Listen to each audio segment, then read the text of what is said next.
I'm located on the traditional lands of the Anishinaabe, Haudenosaunee, Lenapehoik, and Attawandaron peoples.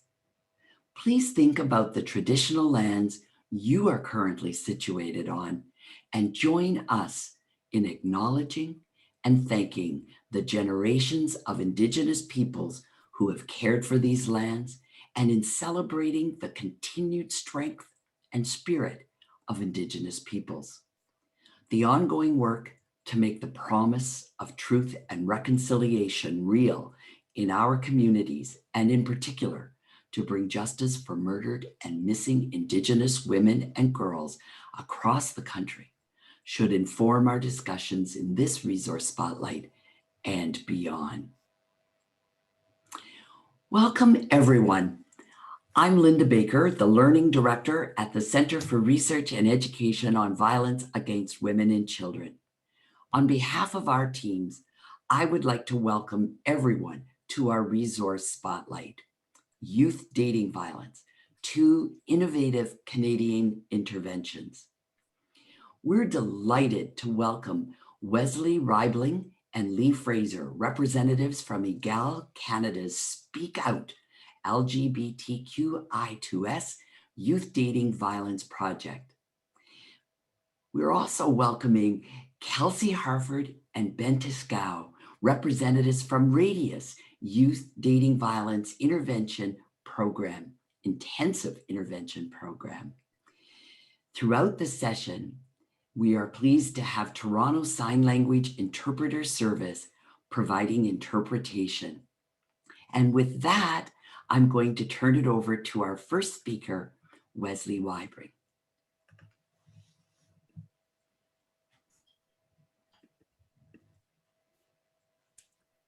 Hello, and before I begin, I just wanted to note that I am joining this call from Toronto and acknowledge that I am on the traditional territory of many nations, including the Mississaugas of the Credit, the Anishinaabe, the Chippewa, the Haudenosaunee, and the Wendat peoples, which is now home to many diverse First Nations, Inuit, and Métis people.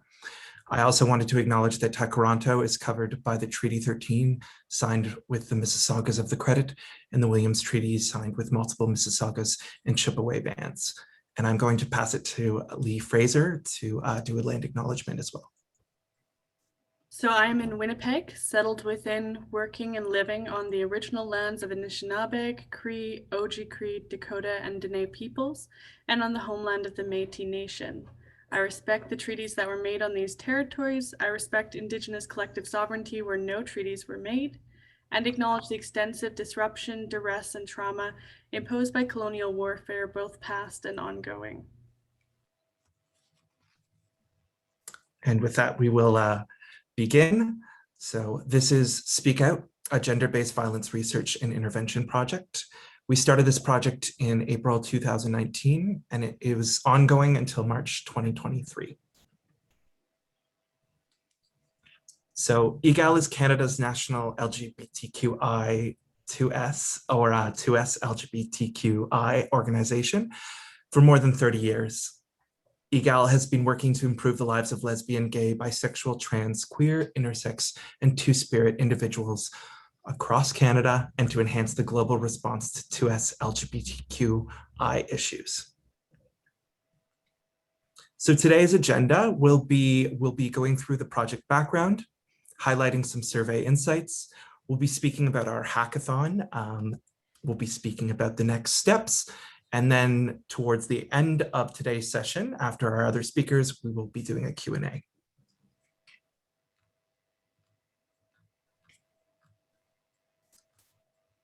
So I will introduce myself. I'm Wesley Reibling. I am the project management officer at Egale.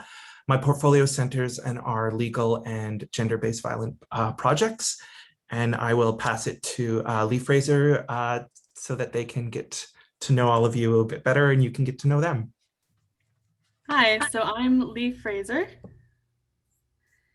and I am a PhD candidate at the University of Manitoba, and I am the research lead on Egale's Speak Out program. So While my involvement is primarily in the research phase, I'm going to take you through a brief description of the overall project, which we're in the middle of now. So, during this 5-year program, Egale has distributed a national survey exploring the experiences of 2S LGBTQI youth in Canada, and then hosted a hackathon that was supported by the survey data, so the contributions of youth in terms of the dating experiences that they have and violence that they have faced.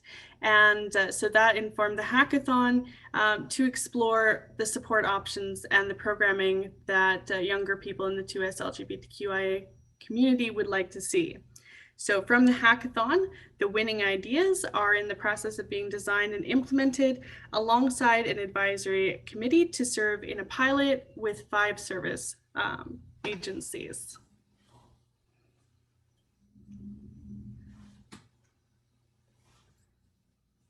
So to tell you a little bit about the background of the research, in the project so far, we used Qualtrics survey platform, which some of you might be familiar with. And so I'm going to tell you a little bit about how we navigated risk at each stage of the project here, because of the fact that, of course, working with youth is a marginalized group at the best of times. And in this project, we were not only working with the subgroup of 2S LGBTQI youth, so sexual and gender minorities, but also we were specifically doing outreach and grassroots contact to ensure that we recruited youth from areas where we don't often see as much participation, so from groups which are commonly underrepresented in research, in particular, for example, transgender, non-binary, and two-spirit youth, who are often subject to more violence than youth who are in other membership in the 2S LGBTQI community. So we chose Qualtrics because there was options for data to be stored securely and up to Canadian standards, as opposed to the standards of another country when often you're using a program that stores data elsewhere. And we targeted our recruitment to not only trans, non-binary, and two-spirit youth, but also, for example, youth in care, youth living with disabilities, people who are working within communities where they might have contact with youth who are, for example, street involved. So not just underrepresented groups, but also groups, for example, that previous research had showed would be more likely to be subject to dating violence and less likely to access resources. So it was important to us to hear from those groups. And also in terms of the ethics in putting forward research of this kind, it was important to us to ensure that we got as much representation as possible so that we would be able to make good use of the data and put forward practical ideas to support youth, because that is our ethical responsibility when they are taking the risk of completing something which may be difficult for them under circumstances living at home or in an unsupportive environment. So in measuring different forms of dating violence that youth might experience, we used accessible and non-threatening phrasing to mitigate not only the potential emotional impact of the survey, so we tried to avoid language that might be triggering, but also, though in academic work and community service work, we often don't shy away from the unpleasant terms, for example, for things like sexual violence.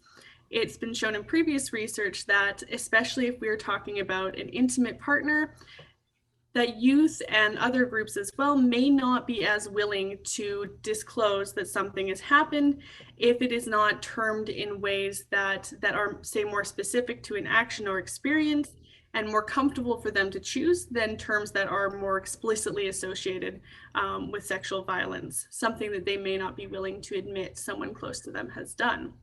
So we wanted to make it as comfortable and easy as possible for youth to accurately give us information about their experiences. So we also navigated the risks that youth would face in allowing every survey page to have a link to leave the program. So in our study, we know that we are asking about dating violence, which is something that if someone is in a precarious situation, they may not want a partner or other person to see out of the fear that there would be consequences in their life. So we have a navigation away from the page for that reason that would take them to a neutral site, to Google, so something that is not associated with the content of the survey. And that was available on every page of the survey. And it's also there because we are looking at 2S LGBTQI youth. And so within our sample, a large proportion of them are underage, are living with parents, are dependent on someone else. And they may or may not be out about their gender, about their sexual orientation with the people in their home environment. And it also may not be safe for that to be disclosed to those around them. So that was another reason it was very important to us that, for example, we didn't provide opportunities to navigate to Egale's page, because Egale is explicitly a 2S LGBTQI organization. So we also provided it for personal devices. So Qualtrics is set up to be available on things like an iPhone. So we made sure that it was accessible and doable from something like that or an iPad, so that there was more potential for privacy. It's something that is easier to hide, as well as can be carried to, say, a public location where Wi-Fi is available. However, in this and other areas, we do acknowledge some limitations because of the fact that with the pandemic going on for most of our data collection, some of the publicly available computers, such as in libraries and services like that, might not have been available. So we do know that we weren't able to necessarily reach all the people we would have hoped to. So we also provided, of course, resources for youth to go to if they felt unsafe, if they were facing dating violence currently rather than in the past. And as I mentioned before, we prioritized making full use of the data to ensure that the risks that youth may have taken to share their experiences with us were not in vain. So we have a responsibility as well to ensure that all of the feedback they gave us is disseminated as widely as possible. And so for that reason, I also want to thank all of you for being here today, because that helps us to respect the experiences of the youth and to share that with all of you. So to give you some of the outcomes of our survey, and I will suggest that if you have a particular interest, you keep an eye out for the full report, because we were able to measure quite a wide variety of data. So of those youth who experienced dating violence, we did look at specifically how they accessed supports, what kind of supports they wanted, where they wanted to find information about it. So more than half of youth who experienced dating violence said they would they sought help 1 month or less after it occurred. Well, 16% waited a year or more. 29% of the remaining youth had sought help within 6 months. However, as we will look at in a few slides here, the type of help that they wanted may or may not have been what we would expect, or in addition, some of the statistics that we measured that I won't be able to share with you today because it would take hours to share, showed that youth didn't always get the help that they wanted when they asked for it, or they didn't find it useful. So that's one of the important outcomes of this project, is ensuring that the information they've given us is translated into something that they will find useful. So unsurprisingly, many youth wanted information about dating violence online. And so for this question, as for others, youth could choose more than one choice. So of all of the youth who participated, a little over half also chose community locations, such as a flyer at a doctor's office. 45% indicated drop-in centers. And then collectively, text, emails, or in-person information were also listed as places that youth would like to go to find information about dating violence support. We did want to highlight that only 17% wanted to find information from an authority like a police officer. Now, there may be reasons for this. So that might mean, for example, that it would make the situation too serious or acknowledge too much of what the youth has gone through to speak to someone in an official position of authority such as that. However, it is interesting to note that this statistic means that 83% of youth did not indicate they would go to a police officer to find information on how to deal with dating violence. And part of that we have to acknowledge could be from the long and difficult history that the police forces in Canada have had with the 2S LGBTQI community, and the fact that certain authorities Police among them, as well as many other organizations, may or may not have the trust of youth in the way that we hope that they do. So in terms of the services that youth really wanted to see, more than half of them said they wanted one-on-one counseling, so 79%. And so that was a very positive outcome in the sense that one-on-one counseling, as long as the counselor is a good fit, is something that's consistently shown to help with, say, the emotional outcomes of experiencing something like dating violence. There was also an interest in testing for sexually transmitted infections from 68% of youth, or a safe space for the night from 67% of them. So many of them indicated, that their needs would range across healthcare, across shelter, across counseling. However, it was worth highlighting as well that almost half of them said they would like housing or homelessness resources. Now, because most of the youth in our survey did live at home with their parents, and most of them were under 18, it was interesting that so many were interested in homelessness resources, and it suggested to us that they may feel that their position in their home is not stable. Whether or not they are out, they may feel that their position in the family is precarious and that they could be ejected.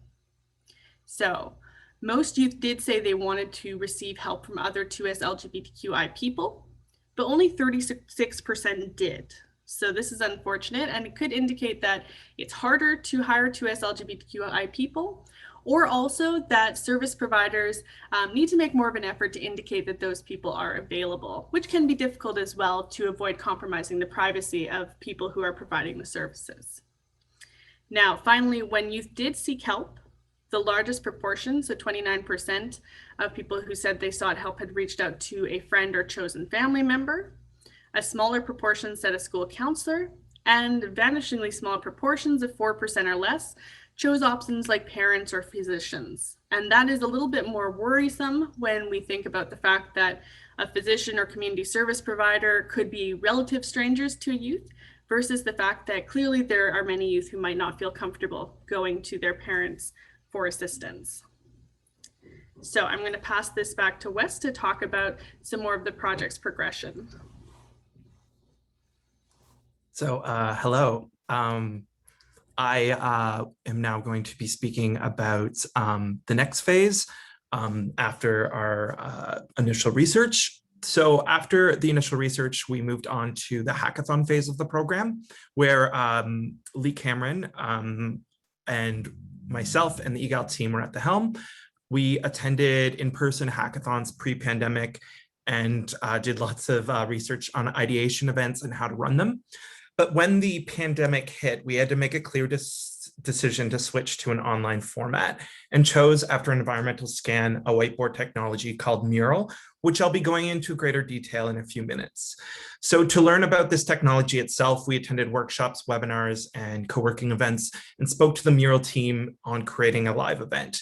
They also had interactive webinar events where you could take part and be part of these collaborative events. So we created templates from sourcing several pre-existing templates on the Mural platform, and edited down what we thought we would need along with some of our own resources. So for outreach, I just wanted to note that for our participants, we did use targeted ads, but we also focused heavily on grassroots outreach to 2S LGBTQI youth and traditionally unrepresented youth to create snowball sampling in our outreach.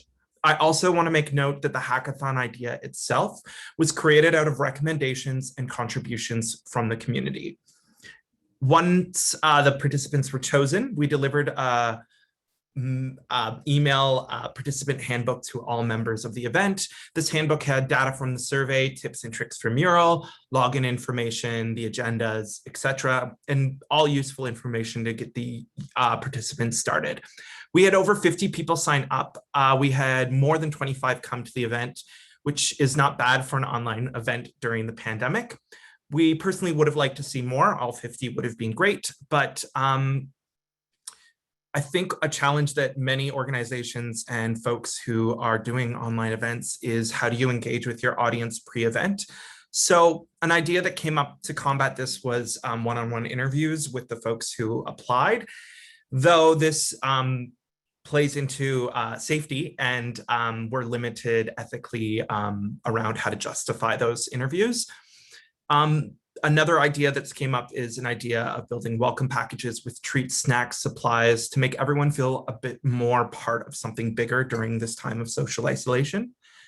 And then at the hackathon itself, we had judges from several nonprofit organizations that were part of the judging ceremony and also stayed with us over the course of 4 days to assist in development, to help run workshops, and to drop into breakout rooms to kind of give assistance where needed and also give some lived experience into the creation of these models that folks were building.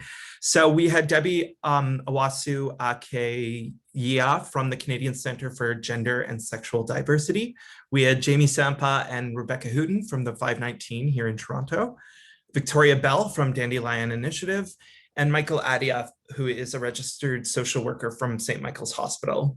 And Lee Cameron and myself facilitated with the Egale team acting as navigators and cheerleaders in each breakout room, assisting with team development and making sure everyone was safe and feeling all right. So the participants were teams built up of community members, adults and youth, 2S LGBTQI youth, service providers, and allies. We tried to match up an equal number of youth and adults so that there was some sort of mentorship in each group. And then the first day of programming focused on trauma-informed approach and accessible programming. In the design of it, we wanted to work on to create an accessible program for all. So we met with web developers and our tech team to speak about AODA standards and web accessibility. We worked with our comms team to pick proper text and colors, spoke to our learning team about digital learning and digital engagement to find out how to make this experience that felt safe and inclusive, fun, and yet enjoyable. We wanted to think really about the participant and learner experience. Once the template was finished, we tested it with our staff, including learners with no previous experience in products such as this. This was integral. They showed us holes in our design and our facilitation and made us only realize how teaching through or facilitating through something that is this kind of whiteboard technology needs repetitive instructions. And then on the delivery and execution, I just want to note a little bit more about the trauma-informed approach. We did have an active listener that was just a click away and a tech hackathon help desk if there was any tech issues. We brought in experts, as I said, to kind of speak about their experience in gender-based violence work, as well as giving Jamie Sampa from the 519 did a wonderful workshop on trauma as well. We really wanted to balance speaking about these tough issues without it letting it be the main focus of the hackathon. We did give trigger warnings, and we really brought up the ability to drop in or out, drop off mic, drop off camera. If you go grab a glass of water or a bite to eat, mute the whole presentation or the whole hackathon if needed, so that folks really kind of felt safe to be in this space. And then we trained our navigators or cheerleaders with a full booklet of go-to emergency numbers and what ifs, and kind of de-escalation of arguments, etc. We also met with our cheerleaders to run through each day's activities, and we had a checkout after each day as well to make sure that every team and every participant was doing all right. This was a 4-day event, so to have 25 people stay with us for 4 days, I think is quite an achievement during this time of digital fatigue. So just a few other challenges. Obviously, technology, as we all know, is a part where we, internet connectivity, as well as it being not available to folks who didn't have internet, was definitely a challenge. The timeline of a quick delivery of idea generation was also a challenge, being that the first day of our presentation, or our hackathon, sorry, was devoted probably around 75% to just getting folks comfortable and working through activities together so that they felt that they could create on this platform. There was really only 2.5 days of development on the intervention ideas. So the timeline was definitely a challenge. I think more timing in general in training of staff and more time in general for training of the program product and the hackathon itself. A lot of these recommendations came out of, we had a debrief with our participants to speak openly about how to navigate these gaps and create better hackathon-like events in the future. So technology and digital engagement gives us so many opportunities for learners to learn, but it also gives the freedom for them, these learners, to leave. This user experience of those dropping in and out is something that I think I personally want to work on, and just how to frame the idea of how do you frame the expectation on the learner to be positively dependent on another.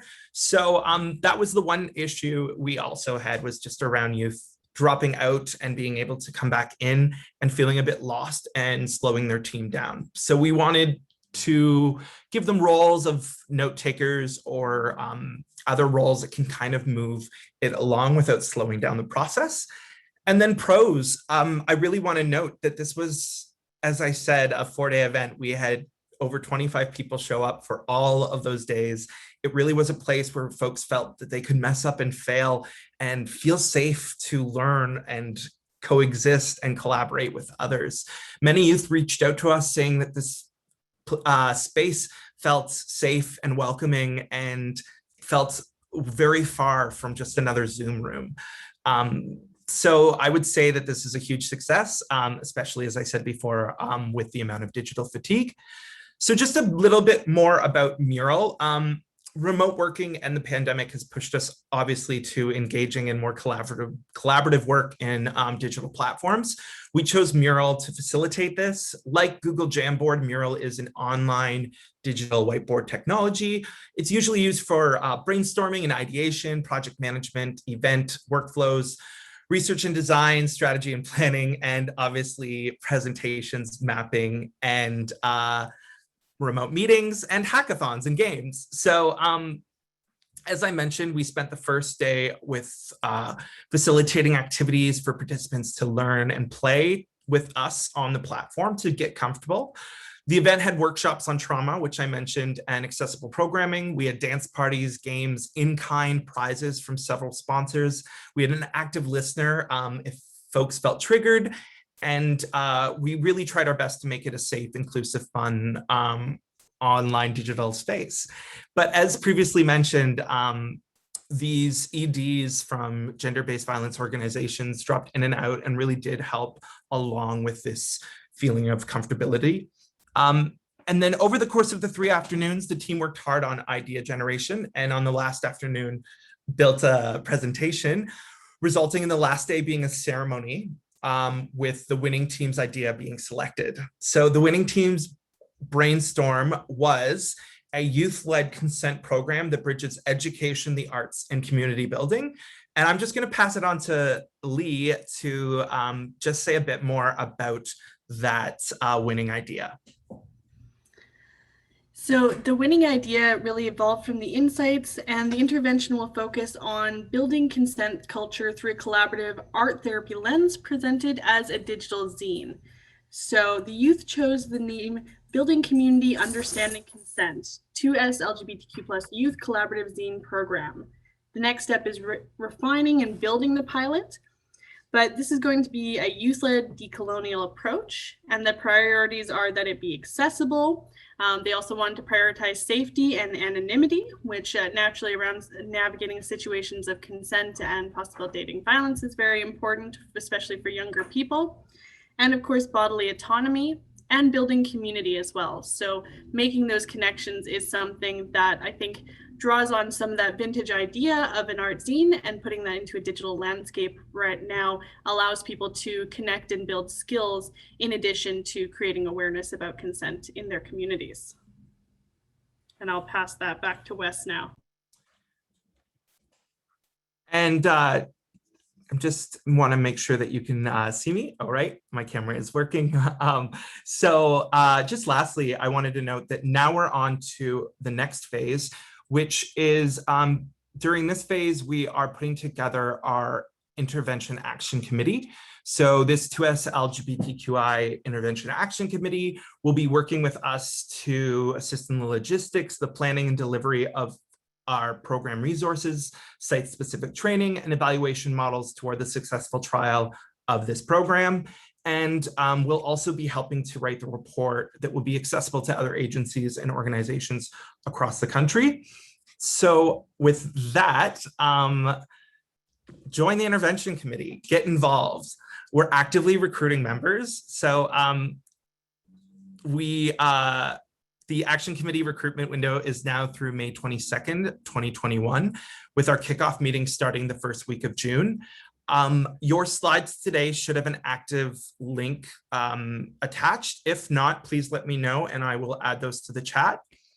And then I just wanted to note that we also have a classroom support worker case manager position at Egale that we're hiring right now. So if you want to click on that link, you can find more information. That role is also up on Charity Village.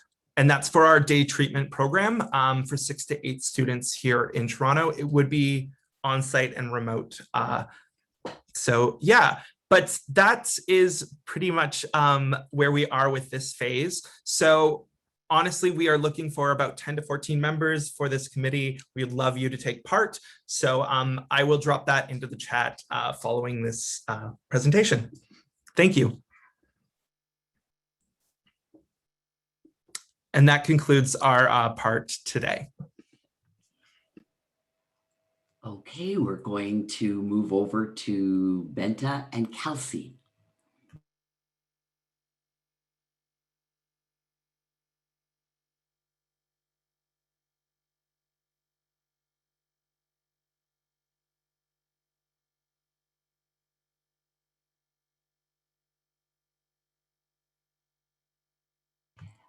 Benta, you're muted. Not a great start for the afternoon with the muting. Good afternoon, everyone. I'll try again. My name is Benta Scott. I'm the clinical director at Radius Child and Youth Services. Thank you so much for having us. I'm glad I'm unmuted. This afternoon, I'm going to be speaking a little bit about our youth dating intensive intervention program, as well as some of the other work that we do at Radius, and Kelsey will be providing some of the details around the intervention program specifically. Hi everyone, I'm Kelsey. As Benta mentioned, I am a clinical therapist at Radius and the program coordinator of the Youth Dating Violence Intensive Intervention Program. So our agenda is pretty optimistic, I think, to get all that covered this afternoon. We'll try and be quick as we go through it, but we did want to speak a little bit about the program and the work we do. At Radius, it's a fairly new organization because it's the amalgamation of 2 formerly existing organizations, the Halton Trauma Center and the safety program that was run out of Thistletown in Toronto. Currently at Radius, we work with populations with children, youth, and families where the children have experienced some form of interpersonal violence, quite often sexual abuse. We also work with kids under the age of 12 who are engaging in problematic sexual behavior, as well as youth who've committed a sexual offense or sexual harm. And we do a lot of work with sibling sexual abuse and then working with families to repair those relationships after the work has been done. I'm going to speak for a moment a little bit about some of the work we do specifically about youth who sexually harm, because it ties very much to the youth dating violence program as well, because many of the dating violence activities, in fact, are sexual in nature. What we know about young people who commit sexual offenses is that we've known for a long time that they're responsible for a great deal of the child sexual abuse that's perpetrated. And there's been a very interesting study that came out in 2019 that indicated that, in fact, it's not just a lot of sexual abuse that's perpetrated by this group, but in fact, 77% of boys that are sexually abused, their perpetrator is a child or an adolescent, and for girls, that's 70% of all child sexual abuse. So that's a pretty big number. And what we know, one of our colleagues, Dr. Tracy Kerwin, has done some very interesting research, in fact, that demonstrates that regardless of the perpetrator being an adult or an adolescent or even an under 12, that the impact of the abuse is the same. So, some people are inclined to sort of dismiss it as inconsequential if it's a child under 12 who's engaging in sexual harm with another child, but the impact on that other child can be pretty significant. The other piece is we've had some pretty good success with our work and treatment work in this program. Overall, for young people that commit sexual offenses, the recidivism rate, if they get no treatment at all, isn't particularly high compared to other activities. It's about 15 to 20% is what the rough estimates are. In our program, there's been some research that's been done that looks at comparing youth who have engaged in treatment compared to a comparison group who have not engaged in treatment. And now we're talking about young people who have committed a sexual offense in both groups. And those in the treatment group, there was a 5% recidivism versus 18% in the treatment group. And that was after 10 years, so post-treatment after 10 years. They also looked at this same sample for 20 years after treatment. And you can again see that those treatment impacts are lasting. So we're looking at 9% of recidivism versus 21%. Now, those differences aren't huge, but what is important to note is that if you think about the difference between 5 and 18%, well, that's 13%, but that's 13 people who are not now being sexually abused that otherwise may have been. So that makes it kind of impactful in that way. I want to speak briefly too about our approach to the work and our philosophy as we work with these young people. One of the things that we really take seriously is this idea around not overly asking for accountability and responsibility at the front end. Of course, people have to take responsibility for the harm they do, but historically in the treatment of young people who have committed sexual offenses, it was very much a shame-based model where people were put on the hot seat and were made to feel bad about themselves. That's not helpful for eliciting change. So while we invite people into a space where they can eventually take responsibility, we also acknowledge that many times no one has taken responsibility for the harms that have been done to them in their lives. And that's where we sort of take a more proactive approach. And we do that by including a trauma-based assessment in our assessments. We also think about the person as a whole. So we want to move beyond just eliminating the criminogenic factors that might cause someone to offend again. We look at all elements of their life. So if they're struggling with depression or anxiety or self-esteem issues, some of those are in fact predictors, but some are not. But we want to take care of the whole person. The last thing I really want to talk about is we recognize that these kids that make these choices to hurt others don't get there in a vacuum. They live in a culture, in a world that sends a lot of messages that support violence, that support sexual violence. And so I've included just a little piece from Alan Jenkins' work here and this really sort of exemplifies our approach to the work, which is we respect the other's capacity for thought and action, which is sometimes complicit with and at times resistant to dominant cultural interests and power relations. So with the young people that we work with, we take the time to sort of deconstruct some of those messages that support sexual violence. I'm going to just hand it over to Kelsey in a minute, who's going to talk more specifically about the dating violence program. But I want to talk a little bit about how it started. So about 15 years ago, I was attending a conference in California. And they were giving the results of the PAR program, which is the adult program to treat men who have been violent with their partners, primarily men. And they were looking at the outcomes, and they weren't good in California. They were really quite abysmal, and they were looking to sort of abolish that whole system, in fact, there. And it got me thinking about, well, what's out there for young people who are being violent with their dating partners? Or what happens, what about these men when they're in their teens? Is there a place for intervention then? And I was talking about it in one of the courses I teach at York University. And one of the grad students there did it, her whole master's sort of thesis on looking at the resources for interventions for this group. And she sort of surveyed all of North America, what was available. And there really wasn't a lot of, that intervention after the fact. So there's lots of great prevention programs. But once somebody's already engaged in violence with a partner, there really wasn't anything there. And that's what really prompted us to apply for some funding to get this program started. I'll pass it on to Kelsey. Thanks, Benta. And just to give a little bit of background information, some statistics around why, to add to Benta's point around why we wanted to do this program.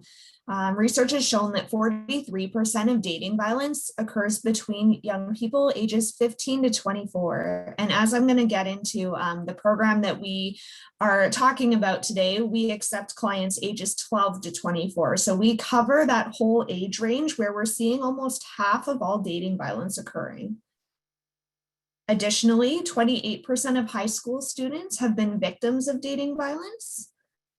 And 1/3 of all incidents of violence within romantic relationships are not reported. So there's a large amount of violence that is still occurring that we don't have information on.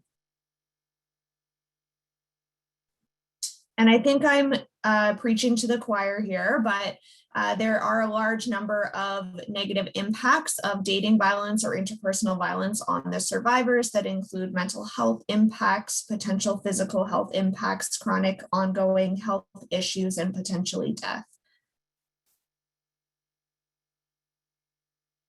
Numerous studies have suggested that without intervention, youth who are using dating violence are more likely to continue using violence in adulthood against their future partners. So this is why it's really important that we are intervening when they're young. As Benta mentioned, there was an application for some funding to launch this program. And so through the support of Public Safety Canada, Radius has been able to pilot this new program. And I forgot to change the age on this slide. We only just recently got approval to extend our upper age limit up to 24. So we can accept young people into the program ages 12 to 24. I'm going to briefly go over some of the risk factors. So we did a very thorough investigation and literature review, and we came up with the following risk factors. And if you'd like any specific references for the risk factors, please feel free to email us. We can absolutely forward those. So dynamic and dyadic risk factors included background risk factors such as individual psychopathology, any immediate situational risk factors like stress level, and relational risk factors like relationship satisfaction. And risk factors may be partially relationship specific and higher risk at some times than at other times.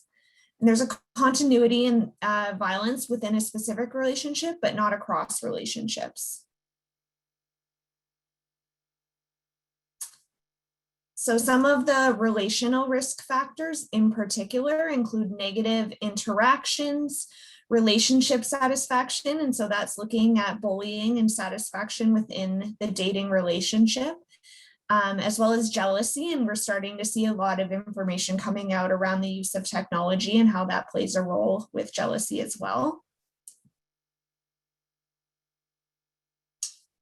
Some of the contextual risk factors that we came across include living in urban neighborhoods and experiencing community violence, single parent homes. So specifically, males may carry the notion of female household dominance into their own dating relationships.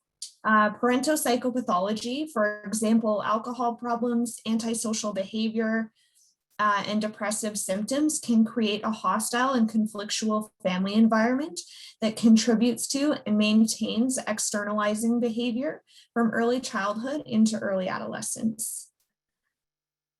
Negative parent-child relationships can play a role. Research showed that retrospective reports of parent-child relationship quality and dating violence perpetration or membership in reciprocal aggressive violent relationships occurred. Family and parental conflict was another factor. The young person witnessing domestic violence within their home. And then also harsh parenting, which again tended to lead towards externalizing behavior or maladaptive coping.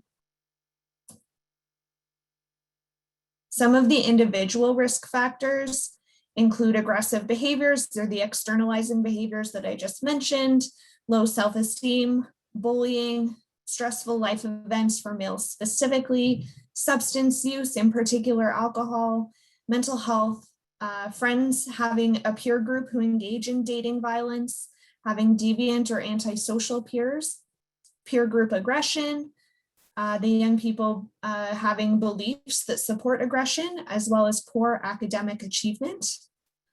And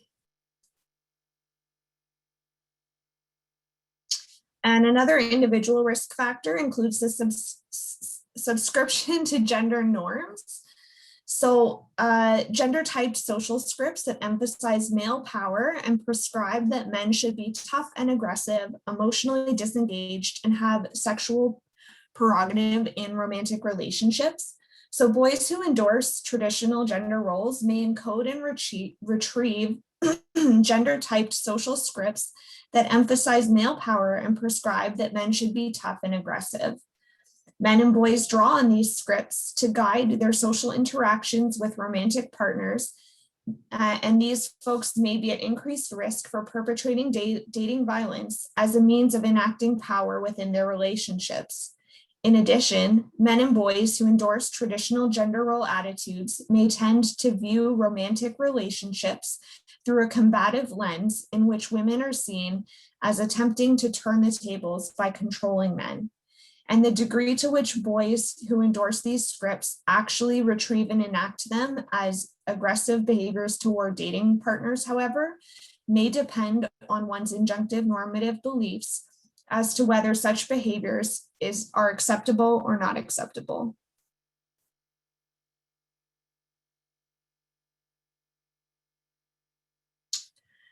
Okay, so I just went over a whole bunch of the risk factors. So factors that potentially put someone at higher risk to perpetrate violence.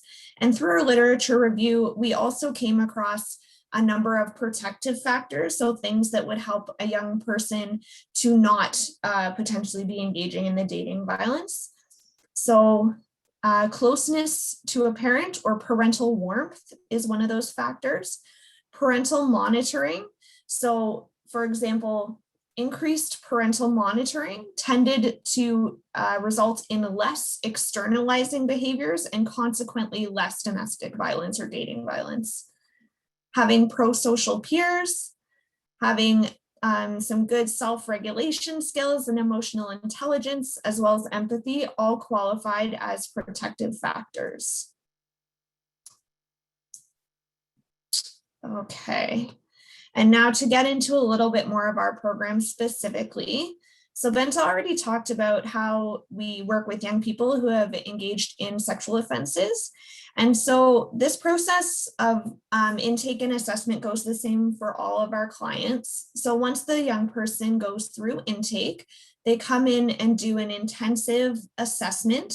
So as you can see on this slide here, the assessments can take 6 to 10 clinical hours. It is quite lengthy, but we look at everything from trying to look at those protective factors and the risk factors, where the young person's strengths lie, and what we really need to address in treatment. And this assessment results in a report that then guides our treatment process.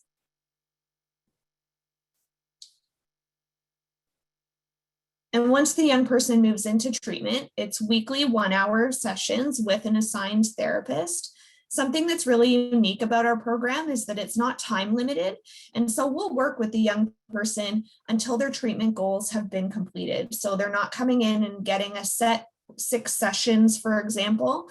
It's not uncommon for us to work with young people for 1 year to 2 years. So we really get to dig into some of what they've had going on in their life. And as mentioned, we do work from a trauma-informed approach. So we recognize that for many of these young people who are engaging in dating violence tend to have a trauma history of their own. And so we're going to be mindful of that and also work on that through their therapy. We have an eclectic team of therapists at Radius, and we use a variety of treatment modalities, as you can see on screen.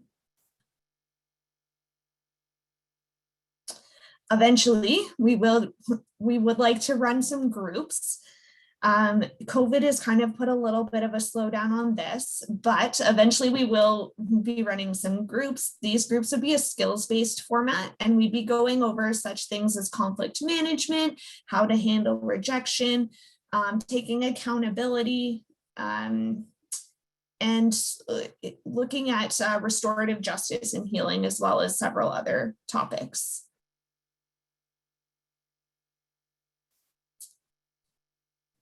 As Benta mentioned, no program like this exists. So research is a big part of what we're trying to do so that we can disseminate this information and help other people create similar programs. So we will be doing longitudinal research. Once participants have completed the program, there will be check-ins at 1 year and between 6 months to 1 year after completion to examine the program efficacy. And these check-ins would be supported with CPIC data to follow up on the recidivism. And this is all with the young person's consent. We're not going to be checking or following up if they don't consent. And we want to get some program evaluation data that will help identify if the youth actually benefited from the program or not, or what we need to change so that they can benefit more. I'm going to pass it over to Benta again for a moment. I saw briefly in the chat that there was a question about who this is for, and it's for any youth 12 to 24 who's volunteering to come forward and do some work on this issue. I want to talk briefly because we're just at the beginning stages of our program, and so it's sort of our pilot year where we're getting our first youth into assessment. And just some of our early impressions so far is that what we're seeing in terms of referrals is that they tend to be older. We're hypothesizing about that these are youth who are sort of in their first real serious romantic relationship and things have started to go wrong. Other impressions or early impressions is that the types of violence we're seeing are really quite diverse. So we weren't sure what was going to get referred. We thought, is it going to be people name calling, which is serious, but and needs attention and redirection, but not sure is a good match for such an intensive kind of program. But what we're really seeing is it's quite broad. We've had things like stalking, harassment, sexual violence. We've had, of course, physical violence, hitting and punching, violence directed at a pregnant partner. So it's been quite broad. The other surprising thing so far is, I guess we sort of had an expectation around the adherence to traditional gender roles that would be quite pronounced. And what we're seeing so far is that it's in there, but in a much more overt form. So it's not sitting sort of right on the surface where it's saying, oh yeah, women should be at home in the kitchen and having babies. But it's more subtle in it's taking more the shape of, I know what's better in a relationship, or she was being over emotional and didn't get it. So that kind of more subtle kinds of sexism or adherence to those traditional gender roles. Thanks, Benta. And now I think this will probably, answer the questions. I've seen some questions coming up about who can apply for the program. So I don't know why this slide is looking all weird, but anyway, so as far as referral information, referrals can come from essentially anywhere. They can come from the young person themselves. It can be a self-referral or from family or partner. We're primarily getting referrals from youth justice, like probation officers, but they can also come from school social workers, CAS, etc. And we really put in a lot of work to try and make sure that this program was accessible to anyone. So we do have some funding available for TTC tickets or Uber rides if necessary, although most of our services are being done virtually at this point due to COVID. We have translation services available. If there is a need for the young person to be seen in person, they can be seen at either our Etobicoke or our Oakville site. But otherwise, we're able to service young people across Ontario virtually. It's been a benefit of, if you can, find any sort of benefit in COVID, it's the fact that we were able to expand this program province-wide. So again, the referral criteria, the young person needs to be between the ages of 12 and 24. They don't need to be charged with a crime. However, their actions need to be able to be considered a criminal offense. So often, as we know, police don't always necessarily get involved. Your charges aren't always laid when they are involved, but that young person can still access our services. And then the final piece is that participation has to be voluntary on the part of the client. And that is our brief summary slide. I apologize if you can hear my dog barking in the background. It's the nature of work from home. So this is a summary of our referral information. And again, I believe everyone has been sent out the slides. And so that is it for our program. And I think now the wonderful facilitators are going to take back over and navigate some of these questions that have come up. Yes, thank you, Kelsey. What wonderful presentations. I'm going to call on my colleague, Diane Lalonde, to join me. And there are so many rich questions that what I'm going to propose is that Diane will present questions to Benta and Kelsey, and I'll present questions to Wesley and Lee so that we can think about what we're going to ask next and focus in those two areas, Diane and myself. And what I'd also like to say is that this resource spotlight, we extended the time till 2:15, but we also realized that some people have already shared that it was such a wonderful presentation, but they had to go on to other commitments. We understand if people at 2:15 have to leave, but I think the questions are so rich in the Q&A box that we're going to go a little bit longer than 2:15 for those who are able to stay, plus we'll capture those questions in the recording that way. So without further ado, I'm going to start off with a question for Wesley. Actually, I'm going to ask you to respond to it. And it's a basic one that we just have to get out there. And that is, there was a little bit of uncertainty as to what is a hackathon. And just thought before we ask other questions, it would be important for that foundational piece to be a common understanding for everyone. Of course. And I realized as I was saying it, I was like, oh, I really feel like I should have actually explained this. So I'm really happy this question came up. So a hackathon is usually a large event with a large number of people trying to solve a problem together. Traditionally, hackathons were kind of invented in the tech industry, but there tends to be some like a lot of masculinity and a lot of like, so we really wanted to like spin that on its head and really use it as a way to create ideas together in a space together, have teams and a competition, but not that be the center focus of like what our hackathon was about. But the short definition would be a event, ideation or brainstorming event with a large group of people trying to come to some solutions together. Thank you very much. I'm sure that's very helpful. And I know many in the audience did understand that, but for many of us, we're not as familiar with that. So thank you very much, Wesley. Diane? Sure. So a question came in: when you're working with youth who have experienced or who have caused sexual harm, how do you successfully support youth in unlearning dominant cultural norms around sexual violence in their process of taking responsibility? How do you get youth involved and invested in the process? Great question. We really do that in sort of a deconstructive process, and we use a lot of sort of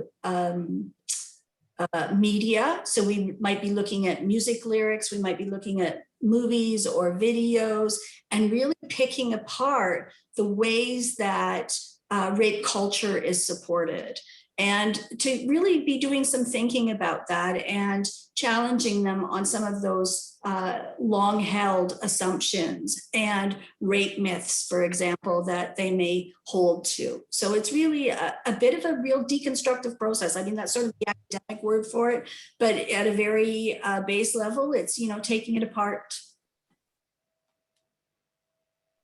Great, thank you. So back to Wesley and Lee. There was a number of questions that came in that were really interested in language. And you mentioned that it's not necessarily helpful to use certain terms that we might read about in research or whatever, and that you had to think through the language you used in terms of surveys and also in your work with young people. And the question is really, can you share some of that language? Can you help people understand what language was helpful in terms of the work you were doing? Definitely. So I think that that's a great question. I've dropped some in the Q&A chat as well, but in our development of the survey, we learned from best practices of previous research on descriptions of sexual violence, and in particular, the fact that when you phrase a question in a different way, that people will answer it differently, even if essentially within a definition, it would be the same thing. So for an example, a term like rape versus have you ever had sex when you didn't want to? And so despite the fact that rape is an explicit term for sexual violence, usually it would be something that would be most appropriate for accuracy of language. But in this case, there's twofold reasons to use a more accessible language like this. One is that have you had sex when you didn't want to is something that might be more accessible, for example, for youth who have more than one language in their background. So for whom English is their second language. And so it does necessitate being very specific by what we mean, and that was a priority throughout the survey. But in addition, it is something that has been shown to be much more accurate when we're asking people about the behavior of an intimate partner. So I'll give the example straight off our survey of how our question was phrased. So we said, have you ever had sex when you didn't want to with the person or people you're currently dating, or if you're not currently dating, the person or people you most recently dated? So we're very explicit that sex refers to any sexual behavior, and we list some examples. And then that is a more drawn out version. It's more specific in a way, even though we're not using a term that is as strongly associated in the courts, for example, with sexual violence, so a term like rape. But it does spell it out and make it a little bit harder to avoid acknowledging the fact that if this has happened to you, you know, when it's said in those terms, you might be willing to admit it to yourself, admit it to a survey, rather than you don't want to think in terms of my partner has raped me. Especially, this is something that you could see as connecting to other attitudes towards police and other authorities as well. Terms like rape are more strongly associated with the authorities, with very official procedures, with charges, and people who are even still with someone who is engaged in sexual violence towards them may not want to think of their partner in those terms, in terms of having committed a crime. And as well, this has the added accuracy of measuring people for whom their idea of an act that's considered criminal, like rape, may be associated with, say, active physical violence, as opposed to saying when you didn't want to, we can also capture the experiences of people for whom other coercive means were used, such as pressuring or emotional manipulation. So that's very helpful, and I appreciate how concrete you were, because it really brings to life the kinds of choices you made around language and how important they were. Diane? Sure. So another question came in. They said really interesting work happening at Radius, looking at the risk/protective factors. I'm wondering how the program holistically addresses structural violence, for example, structural racism, colonialism, poverty, which has contributed to the risk factors listed. Is there a responsive approach to the program? I guess I'll take that question, Kelsey. Yeah. I wish we had could fully and wholly address structural violence and end it. That would be the great that would be a great power to have. But we certainly consider it, and we consider it in the lives of the young people that we work with. So right from the very beginning, one section of the assessment is really on assessing for experiences of oppression or marginalization, or experiences of structural violence. So that's integrated as a factor in that young person's life when we're doing the assessment. So it's in the assessment report. It's treated as just as much as any other trauma that a young person may experience. And so in that way, although we can't solve the problems of racism and sexism in the world, much as I would like to, we certainly acknowledge it and take that into account as that young person is moving through the program, and acknowledge it as a harm that they've experienced and experience, right? Because it's often ongoing. Did you want to add anything, Kelsey, to that? Not specifically. So back to Wesley and Lee. One of the findings you had was, I can't remember the exact stat, but a preference on the part of many young people to reach out and receive support online. And the question then becomes, what do we know about existing supports?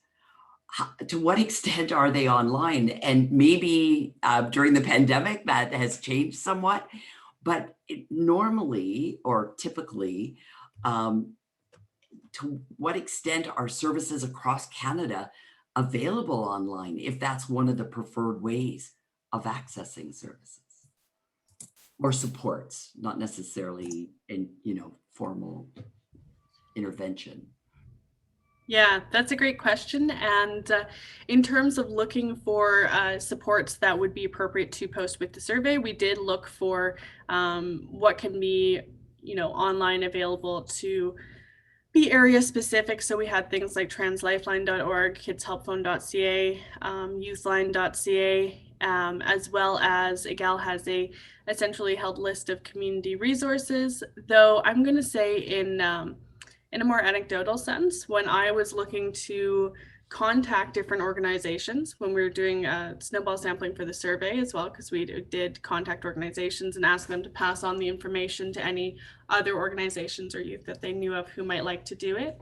I did find that in my experience, organizations in large cities seem to have more digital setup, more technologically available materials, and not only were there less 2S LGBTQI services available in more rural areas, but also they seem to have less available online and have things that were less updated, for example, so it was harder to see if they had any currently operating resources. Now, I do think that has probably changed a bit throughout the pandemic as well. It's likely that we see a lot more resources online right now. But certainly one of the issues that I would see as well, one of the drawbacks is that we found in our survey that youth wanted services from 2S LGBTQI people. And even within the services that list explicitly that they are friendly to our community, they don't necessarily state if they have somebody on staff who is part of that community. And in addition, the youth specific ones don't always necessarily even state, that they are friendly to sexual and gender minorities. So I see that as a drawback as well. So I think that was the twofold result from our survey, is both that they want to see resources online, and I would say in terms of the other questions that we weren't able to present today, that they also expressed some dissatisfaction with the resources that are currently available. Okay, thank you. All right. Another question says, thanks for these great presentations. Kelsey and Benta, oftentimes programs focused on violence prevention for men and boys experience high levels of attrition / dropout. Have you faced this challenge? And do you have any suggestions or observations on how to keep men and boys engaged in prevention services / support work? So we worry about that as a challenge. There's no question. In our work with the young people who've committed sexual offenses, a lot of these clients are mandatory clients. So they're referred from youth justice. So we don't have to worry about that attrition or drop off. And even still, once probation is over, very often they're so connected and hooked into our program that they stay on anyways. The average duration for treatment with these guys is about 18 months. Unless it's in the context of a family and we're doing reunification, and then it's usually 2 to 2.5 years. In terms of the youth dating violence program, because it's voluntary participation, we're very new so far. We we've lost a couple already, right at the very front end though, before they sort of moved forward with the assessment. But it's certainly a concern. I guess we try with the buy-in is ultimately having good relationships in your life and having healthy relationships with your dating partners or romantic partners down the road can be a bit of a buy-in. They often come with not great history of successful relationships. Kelsey, do you want to add anything to that? Yeah, I mean, as of right now, we've really only just started the treatment portion and assessment in taking clients into the YDV program. But as Benta said, Radius has a long history of working with young people who have engaged in sexual violence and have charges against them. And so finding creative ways to get them to engage and get that buy-in up front is sort of what is what we do. So absolutely, we're going to lose some, and that's really unfortunate, but sometimes it just means really, really being persistent and, constant reminder texts about the appointment that's coming up tomorrow. And then remember it's later this afternoon, and remember it's in an hour. And sometimes you have to do a little bit more hand holding. And if that gets them in and gets them starting to do the work. And they're often coming with a lot of their own pain from their own histories, right? So they're coming in with lots of shame, typically, and that doesn't feel very good when you're carrying that around on a daily basis. So there's also some light at the end of the tunnel, that you can have good relationships, you can feel better about yourself, you can leave that shame behind. So there's some real promises, I think, in terms of after you do the work. Yeah, thanks. Good questions. Yay. So unfortunately, I think this is how it works. When one of our guests, panelists, answer a question in the Q&A, it only goes to the person who asked it. It doesn't show it to everyone else. So just so that the panelists don't wonder why we're asking questions that have been answered, it's because we want more than the person who asked the question to hear the answer. So on that note, Wesley, I wonder if you could speak to everyone a little bit more about how you were able to incorporate a safe exit on the Qualtrics survey. And I called on you, Wesley, because I knew you were answering that question. We can see that, but we don't see the answer. But I open it up to Lee as well. if there's additional things that you'd like to share. I'm actually, sorry, I will pass this one to Lee, as they were a larger part of the survey results in that. So I think they'll be able to answer it in a better format than myself. Yeah, for sure. It's a fairly easy thing to do, and most surveys will have an exit link at the top, essentially, so that you can navigate away from the survey if you choose to do that rather than, say, closing your browser window. Often people who are completing a survey like to have a link like that to have that assurance that, you know, their answers are going to be closed and gone and things like that. Depending on the survey, it might delete your answers when you navigate away from the page in that way. And sometimes people feel more trustful of a link that explicitly says that rather than closing their browser window.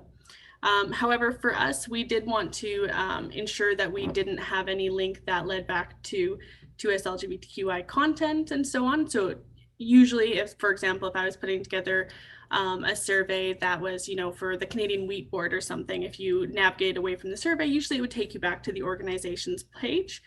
So in this case, we chose Google as a neutral page. And so you could think of it really as a header. If you use Qualtrics is pretty user-friendly. I'm not at all technologically inclined, and I find it easy enough to use. So essentially you're just embedding a link in text. So it's a hyperlink, and it would show up as click here to leave the survey. And I think that we said actually that it would go to Google, and we have a longer explanation at the start of the survey stating why we did that and encouraging people to rely on that as a safety feature if someone were to come in that they didn't want to see their answers or didn't want to see the content of the survey.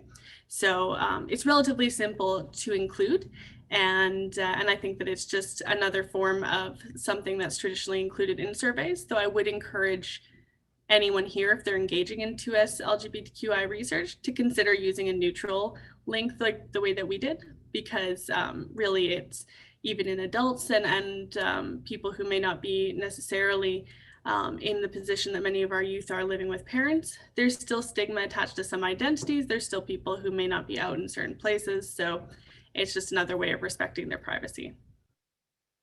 Thank you.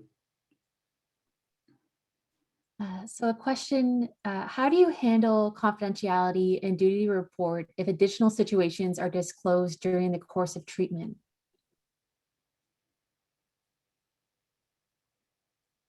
And I'm gonna, this one is something that we've been sort of struggling to navigate. So Bent, I'm gonna let you okay. take that one. Well, at the front end of the work that we do with anybody is a very, very detailed informed consent around what are the limits to our confidentiality. And clearly within those limits are certainly if anybody under the age of 16 is at risk, there's the mandatory reporting, but it's also if there's someone at risk of imminent harm. So if they've got a partner and they're going to go and bash that partner, then we would intervene. So it's the front end work of it where all of that disclosure is done about what we have to report. Now we're challenged in this work a little bit more because very often the young people we're seeing so far in the program have partners that they've been violent with now, and they're still having contact. And so that gets to be a very dicey area. And we worry about that and struggle with that. But we also know that these are young people that are coming forward on a voluntary basis saying, I want to make changes in my life. And so with that, there's some assurance that, you know, some good faith that they're in a good place. Thank you. There was great interest in your, and now forgive me if I have it wrong, but the action committee. The committee that you spoke of invited people to approach you both if they were interested. Could you just talk a little bit more about the committee, a little bit about the role, a little bit about how you may involve, and I don't know if this is the place to include that, but there was also interest in, you mentioned decolonial approaches, and there was interest in what exactly does that mean. It's a word we hear a lot, but when it came to this project, what did that involve? But also how you were thinking as a go forward of involving individuals from Indigenous communities in a way that fits with the ethics and the approaches that we know have been set forward by Indigenous communities for partnering with them. Yeah, I can speak a bit to that. So I do want to note that when we were speaking about decolonial in approach, that was coming from the youth winning project, the Building Community Understanding Consent, where they were asking for the program to be youth-led, decolonial in approach. We do know that these forms of violence are ongoing and all interconnected to gender-based violence. So I believe, I don't want to speak out of turn, but that is where the youth were coming from. So I do want to note that this committee would be meeting about monthly to bi-weekly, depending on the time of the year and the implementation of the projects. There will be honorariums involved. So we do plan to have 2S, I mean, it is our hope that 2S and QT BIPOC folks and organizations will be working with us on the IAC. And we really hope as well that some of the,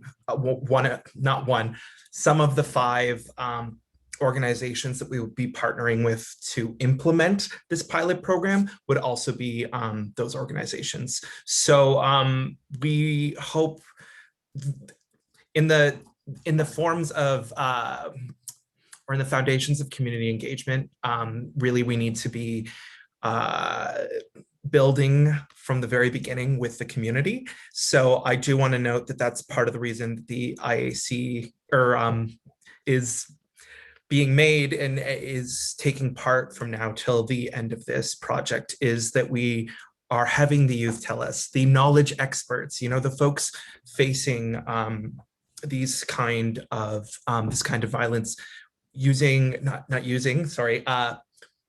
working with them to ensure that the best pilot project is being made. Thank you, Wesley. And using their knowledge and like working with their knowledge.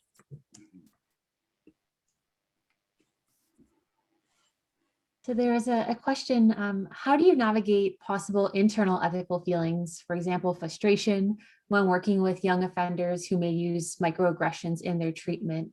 And I think a related question, if it's okay for me to combine them, is do you mind clarifying the difference? I think it was in an early slide, Benta, that you spoke about the difference between ethical responsibility and over responsibility.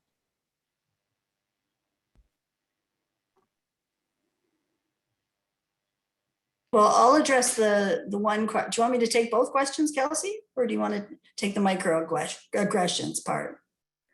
Sorry, I'm actively also typing away, answering questions in the chat as well. The microaggressions, a lot of people will often frame that as the young person being manipulative and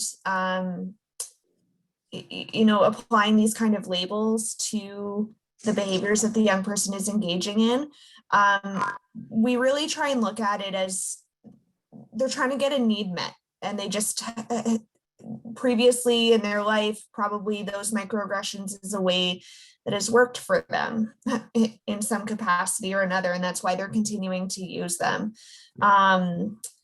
As far as feelings of frustration with a client, I think you can get those feelings of frustration or have those moments with any client, whether they're, you know, somebody who's engaged in violence or a trauma client, like somebody who's been on the victim end of it.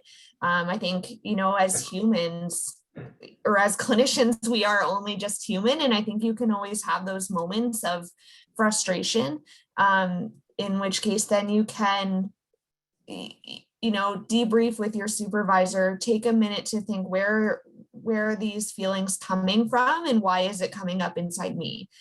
And it's probably less about the client and more about something that you need to sort of check within yourself. I'll speak to the responsibility overload piece. So it's really a case of being quite mindful, and it's a bit of a balancing act about asking young people to take responsibility for the harm and the violence they've done to others, while at the same time acknowledging very often, we'll know after the assessment, the harm and violence that's been done to them. So for example, it's difficult to ask somebody to be empathetic with their partner and care about their partner's feelings if no one has ever demonstrated empathy to them or shown them any empathy in their life growing up. If they've had very rejecting parents or really negative experiences in that way, there hasn't been that learning that, to fill them up with goodness in order they can share goodness outwards. So it's a bit of a balancing act. And it's really, there was a long history of this idea, well, especially working with young people who've sexually harmed, that you got to hold them accountable. You got to put them on the hot seat. You got to tell them you're a sex offender and you're going to be a sex offender forever. And that was the beginning of the work. And that doesn't work, right? The shame doesn't work. And so it's the acknowledging their harm, their pain. And nobody as a young baby or a child says, I want to grow up and be violent with my partner, or I want to grow up and sexually assault somebody. That, they're not in a place they want to be. So going with that knowledge, I think, is also helpful. Okay, thank you. I think we have reached the point where we need to draw to a close. I just want to share that we had for your presentation well over 700 people joined in and participated, and we still have over 400 with us. And I think it speaks to the interest in these amazing programs that you shared with us today. Thank you to all of you. And I wanted to remind people of the link to the evaluation in the chat, and that your certificate of participation is generated following the completion of that. And I thought, in addition to just saying thank you to Kelsey, to Benta, to Wesley and Lee, and to the Toronto Sign Language Interpretive Service, that I'd like to conclude with a comment out of the Q&A. And it simply says, firstly, I don't have a question. I'm happy to attend this. As a trans individual, I'm so happy to see that sessions like this are being offered to the public. It's something that should be expressed more in the school curriculum, and hopefully in time, with the help of amazing people like you and all the allies, that sessions like this will no longer be needed.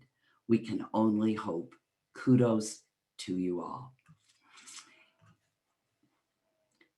So with that, again, our thank you, and we'll look forward to connecting with all of you in the future. Bye.